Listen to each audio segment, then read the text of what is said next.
The photograph. Lena inherited her grandmother's old house, a quaint cottage nestled on the outskirts of a small town. The place had been untouched for years, filled with her grandmother's belongings, dust-covered furniture, and faded photographs that lined the walls.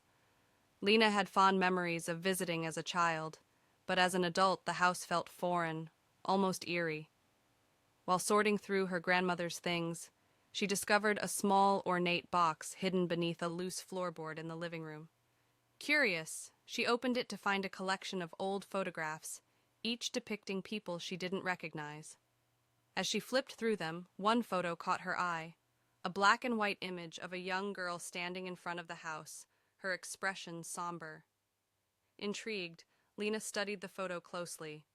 There was something familiar about the girl's features, but she couldn't quite place it. Beneath the photograph, in elegant handwriting, was a date, 1942. That night, Lena couldn't shake the feeling that the girl in the photograph was somehow connected to her. As the wind howled outside, she decided to investigate further. She rummaged through her grandmother's old letters and journals, hoping to uncover the girl's identity. Hours later, as Lena read through a particularly worn journal, she found a passage that made her blood run cold. I see her every night, the girl in the photograph. She stands in the garden watching me. I fear for her soul. Confused, Lena glanced toward the window. The moonlight cast eerie shadows across the garden outside, and for a moment she thought she saw a figure standing among the trees. Shaking her head, she dismissed the thought as fatigue. The next day, she returned to the photograph. She couldn't shake the feeling that the girl needed her help. She decided to visit the town library to dig deeper into the history of the house and its former residents. As she pored over old newspaper articles and town records, she learned of a tragic story. The girl in the photograph was named Clara, a child who had lived in the house during World War II. Clara's family had been lost to the war, and it was rumored that her spirit still wandered the grounds, waiting for her loved ones to return.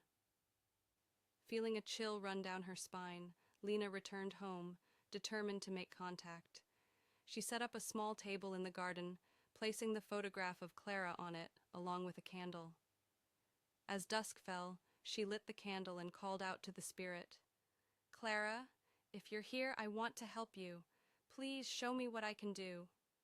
For a moment, there was silence. Then, the candle flickered violently and a cold breeze swept through the garden. Lena's heart raced as she felt a presence around her, and then, in the corner of her eye, she saw her, the girl from the photograph, standing just beyond the garden's edge. Help me. Clara's voice was faint, almost lost in the wind. Lena's breath caught in her throat. How? She whispered, feeling a strange connection to the girl. Find my family. Clara pointed toward the old oak tree at the edge of the property. They are buried there. Tears filled Lena's eyes. She had to uncover the truth. Grabbing a flashlight, she rushed to the oak tree, heart pounding with each step. Beneath its gnarled roots, she began to dig, the earth cold and hard beneath her fingers. After what felt like an eternity, her shovel struck something solid. With frantic movements, she unearthed a small, weathered box.